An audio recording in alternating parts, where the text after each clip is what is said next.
Question 51. Describe your experience with online teaching and the tools you use for engagement.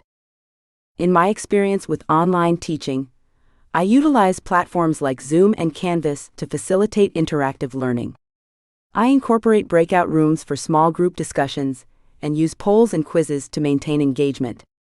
I also leverage asynchronous tools such as discussion boards to encourage continuous dialogue among students. By creating multimedia content, including videos and interactive presentations, I cater to different learning preferences. Regular feedback and virtual office hours ensure that students feel supported and connected, fostering a sense of community despite the physical distance.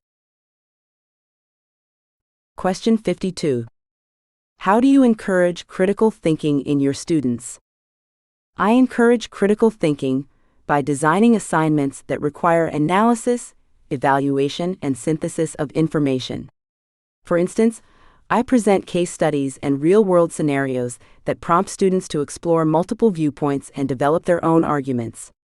I facilitate Socratic discussions, asking open-ended questions that challenge assumptions and stimulate dialogue. Additionally, I incorporate reflective writing assignments, prompting students to assess their thought processes and decision-making. By fostering a classroom culture that values inquiry and exploration, I empower students to think independently and critically about complex issues. Question 53. Can you provide an example of how you have used data to improve your teaching practices? I regularly analyze student performance data, such as exam scores and course evaluations, to identify trends and areas for improvement. For example, I noticed a consistent drop in scores on a particular topic, prompting me to re-evaluate my instructional approach. I sought student feedback through surveys to understand their challenges and adapted my teaching methods accordingly, incorporating more hands-on activities and real-world applications. Following these changes, I observed a significant improvement in student comprehension and engagement. This data-driven approach allows me to continually refine my practices and enhance student learning outcomes. Question 54.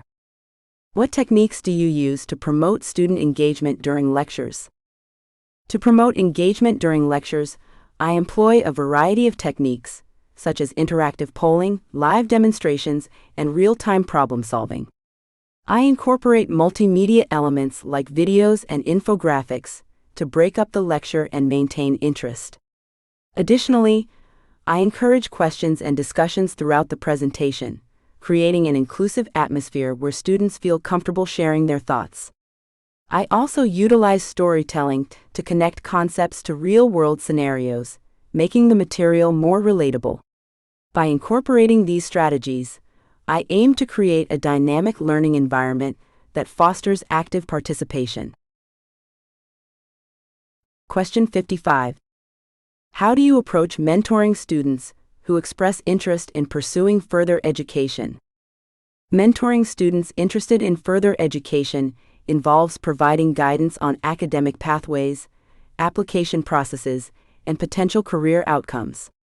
I begin by discussing their goals and aspirations, helping them identify programs that align with their interests. I offer assistance with application materials, including crafting personal statements and preparing for interviews.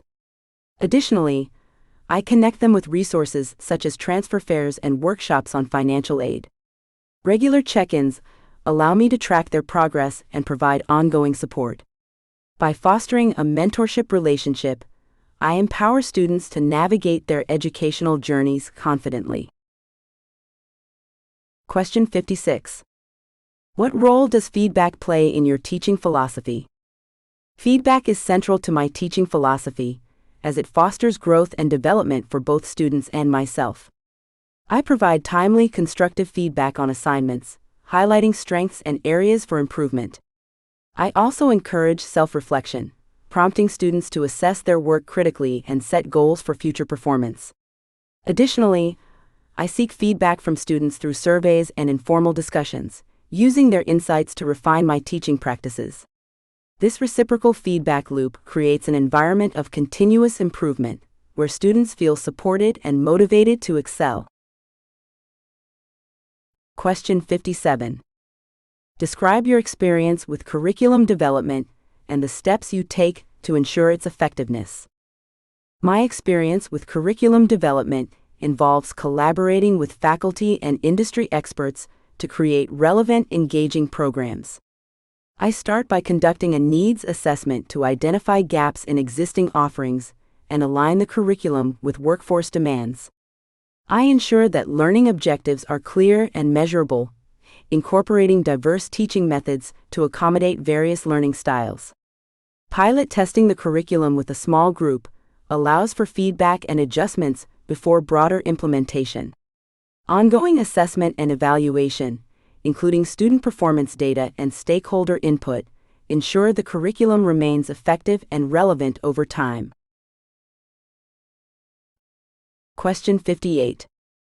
How do you maintain work-life balance as a community college instructor? Maintaining work-life balance is essential for my well-being and effectiveness as an instructor. I prioritize time management by setting clear boundaries between work and personal time. I schedule specific hours for lesson planning and grading, avoiding late-night work to ensure adequate rest. I also engage in regular self-care activities, such as exercise and hobbies, to recharge and stay focused. Additionally, I seek support from colleagues and participate in professional development to enhance my skills efficiently. By modeling a balanced approach, I also encourage my students to prioritize their well-being. Question 59. In what ways do you engage with the local community to enhance your teaching? Engaging with the local community enriches my teaching by providing real-world context for classroom discussions. I collaborate with local organizations to create service learning opportunities, allowing students to apply their knowledge in practical settings. For instance, I organize workshops or guest speaker events featuring community leaders who share insights relevant to my course material. I also encourage students to participate in community events, fostering a sense of civic responsibility. By integrating community engagement into the curriculum, I enhance students' learning experiences and promote meaningful connections between education and the community. Question 60. What strategies do you use to support non-traditional students in your classroom? Supporting non-traditional students requires a tailored approach that acknowledges their unique challenges. I offer flexible scheduling options for classes and provide online resources to accommodate varying work and family commitments. Creating a welcoming environment is crucial. I establish open lines of communication and encourage students to share their experiences. I also implement mentorship programs that connect non-traditional students with peers who can offer guidance. Additionally, I provide resources for balancing academic responsibilities with personal obligations, such as time management workshops. By prioritizing their needs, I help non-traditional students thrive academically and personally. Welcome to CloudRoar CSPM, your intelligent cloud security posture management platform. In today's hybrid and multi-cloud world, maintaining visibility and control across AWS, Azure, and Google Cloud can be complex.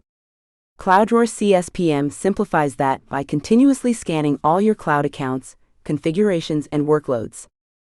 Our platform automatically detects misconfigurations, compliance violations, and potential security risks before they become incidents. CloudRoar CSPM provides clear, actionable insights mapped to major frameworks like CIS, NIST, and ISO standards, helping your teams remediate faster and stay audit-ready at all times. Strengthen your security posture, achieve continuous compliance, and take control of your multi-cloud environment with CloudRoar CSPM, security that's smart, scalable, and proactive. Introducing CloudRoar Cost Optimization, your unified platform for smarter cloud spending across AWS, Azure, and Google Cloud. Cloud costs can grow silently, but CloudRoar gives you full visibility and control. Our engine continuously analyzes usage patterns, instance sizing, and idle resources to uncover hidden savings.